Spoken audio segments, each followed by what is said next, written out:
Hi guys, this is Rob, and in today's video we're looking at the IELTS Writing Task 2 for the general and the academic paper, and I'm going to tell you 5 of the biggest mistakes that I see students making all the time. Let's jump into it.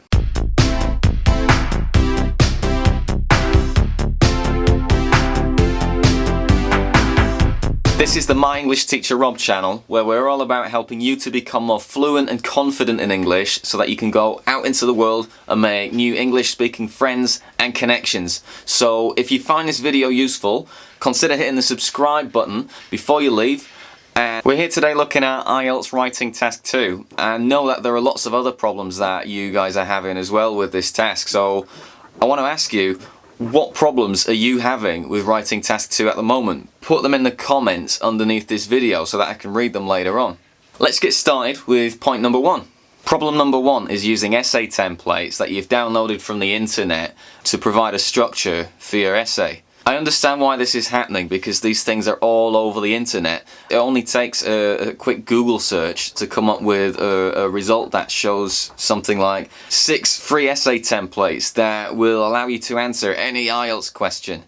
And it sounds great in principle because it gives you something concrete and makes you feel like, right, that's easy. All I've got to do is learn these 6 types and then I can complete any essay question. Job's a good one, and I'm done. Problem is, the essay templates are going to be restrictive and they're going to keep you at a lower level. The ideas that you have in relation to a question should determine the structure of your essay, not the other way around. If you take a template, the person who's written that template has set their ideas out in a specific way, and you're going to have to match that with your ideas. But maybe your ideas won't fit into that structure very well. This is going to result in an essay that at best is going to sound forced and awkward, or at worst is not going to make any sense. Don't get me wrong, there are some situations where templates can be very useful, such as if you're a beginner who's just getting started on writing and you don't really know where to begin. In these situations, using a template can boost your confidence and make you feel like, hey, writing isn't as difficult as I thought it was. But later on, you want to move on from that because the templates are going to restrict your creativity, especially if you're aiming for a band of 6.5 or above. You want to move well away from using templates. What you should be doing is learning to write flexibly and naturally, and this is what the examiners are looking for. Problem number 2 is listing lots of ideas. There are many advantages to shopping at the supermarket. Firstly, it is cheaper. In addition, it's common to find a wide variety of products available there. Furthermore, shopping at the supermarket is very convenient.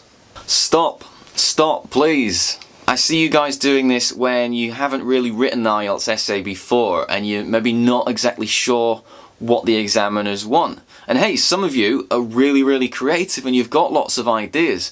You might come up with 7 to 10 ideas before you begin writing, and then you think, hey, let's put them all in, right, and impress the examiner. Well, not quite. In the IELTS band descriptors for task 2, it says that you need relevant, fully extended and supported ideas. What you need to do is tell me more about those points. Why is it cheaper to go to the supermarket? How is it more convenient? Why do they offer a wide variety of products? Firstly, it is cheaper.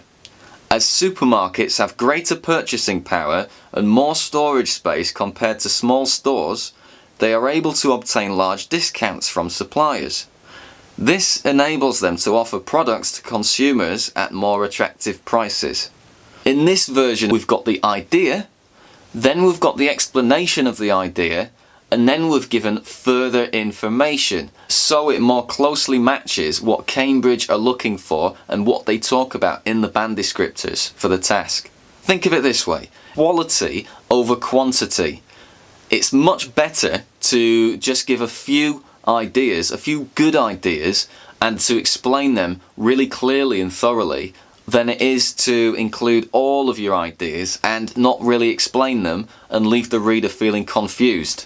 What I suggest you do is buy 1 or 2 of the official Cambridge books for IELTS and look at the sample essays that they provide and analyse what's going on in each section. What have they put in each paragraph? How do the sentences flow from one to the next? How do the ideas progress throughout a paragraph? In doing this, you'll begin to build an image in your mind of what a good paragraph looks like. Problem number 3 on writing task 2 is using stock or memorized phrases that you've found in textbooks or on the internet. In this essay, I will discuss both sides and give my own opinion. They already know that. It's a bit like going into your speaking exam and saying, in this part of the test, you're going to ask me some questions and I'm going to answer them. The examiners don't award any marks for these kinds of sentences, so why put them in? It wastes space and it doesn't further your argument in any way. What you should be doing is using those words to your advantage to say something useful in relation to the question. Problem number 4 is trying to include complicated statistics that you've invented in the moment.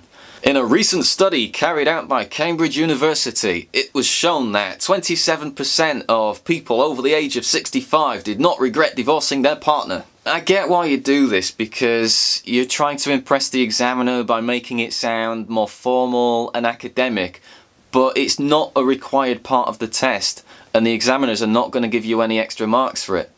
In fact, this is actually going to make your life a little bit more difficult, because it's not easy to make these things up on the spot, especially when you're trying to consider all different kinds of complex ideas. Yes, you must write in a formal register, but really, statistics, forget them for the IELTS. If you look at the official Cambridge materials, you'll see that in the sample essays that they provide, they don't use statistics on task 2. So there's no benefit to it. My advice is just don't do it.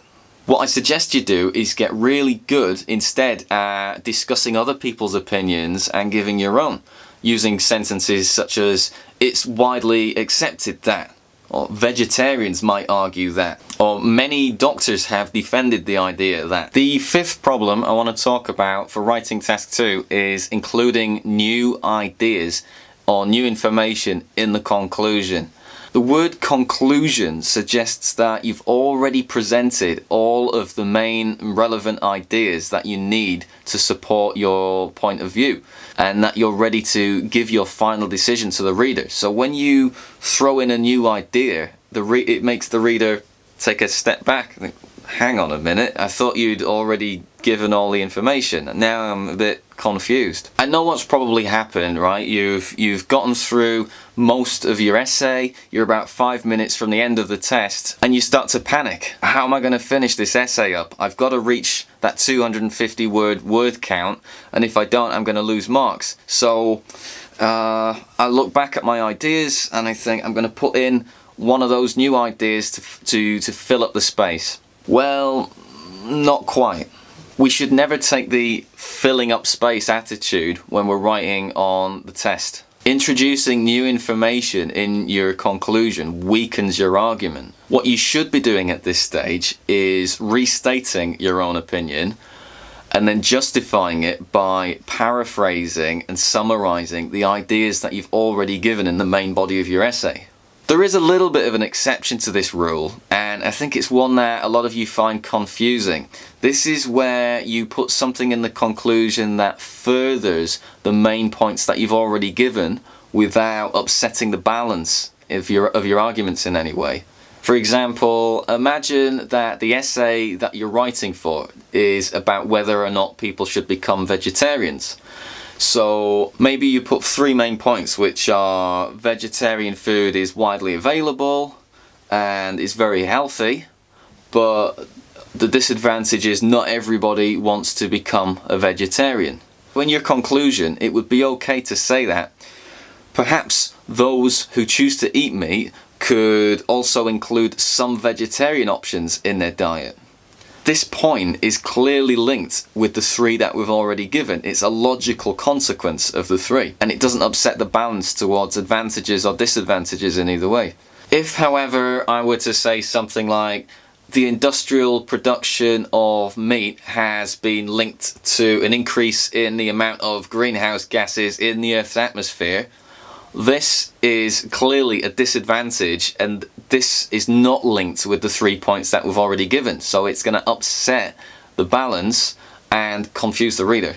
Have you personally experienced any of these problems? And are there any other problems that I didn't mention in this video that you think we should talk about? Put them in the comments below. This is the My English Teacher Rob channel, where we're all about helping you to become more fluent and confident in English so that you can go out into the world and make new English speaking friends and connections. So if you found this video useful, consider hitting the subscribe button so that you will be notified the next time I upload a video. Thanks for watching, and I'll see you next time.